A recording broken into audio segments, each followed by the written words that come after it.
Hi, welcome to Center 4. This is the craft section, center, of our Teeth and Skulls unit in our adaptation theme this year for ELF.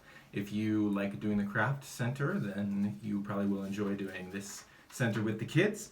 In this center, the kids are going to have a chance to use what they've learned about teeth in the other centers, or if you have the center first, to talk with the kids about different types of animal teeth and then actually make a functioning jaw here of an animal that has certain teeth for eating certain foods.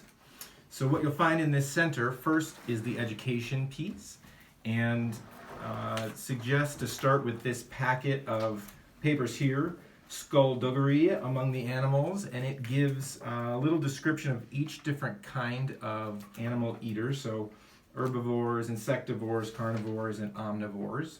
And each of the pages here gives an example of the skull and teeth setup for these different kinds of eaters.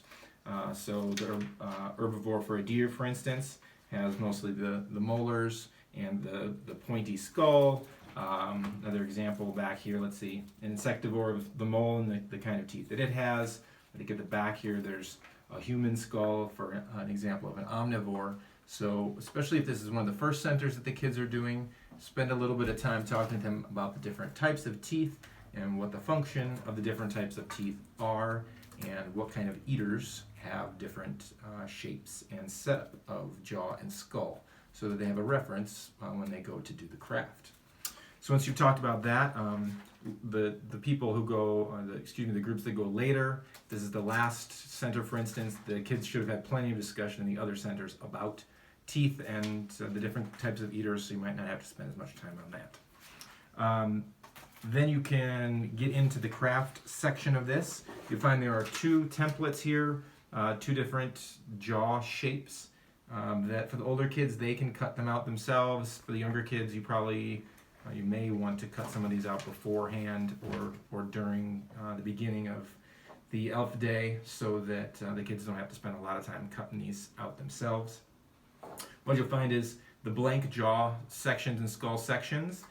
We've got some boxes of brads in there so that you can attach the mandible to the skull to get them to function at the end.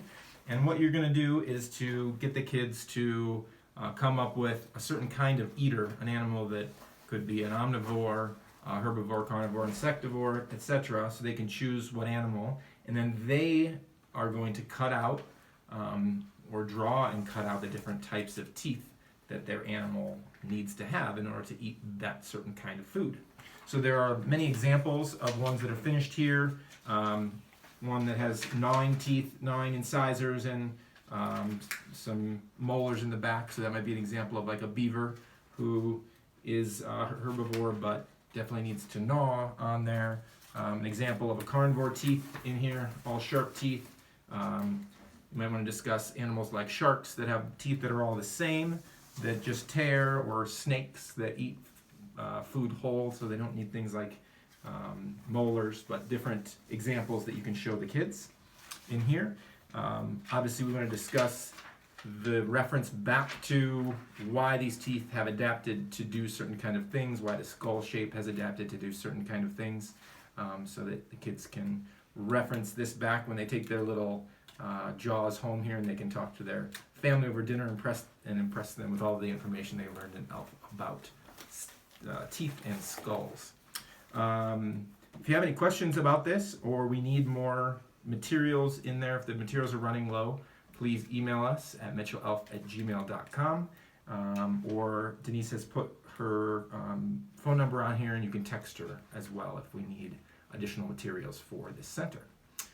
So I hope you have some fun with this. I also want to give a shout out to Kathy, who does all of our videography for our ELF videos and doesn't get much recognition for it. So thank you, Kathy, for doing that. And hope you guys have fun with teeth and skulls. See you next time.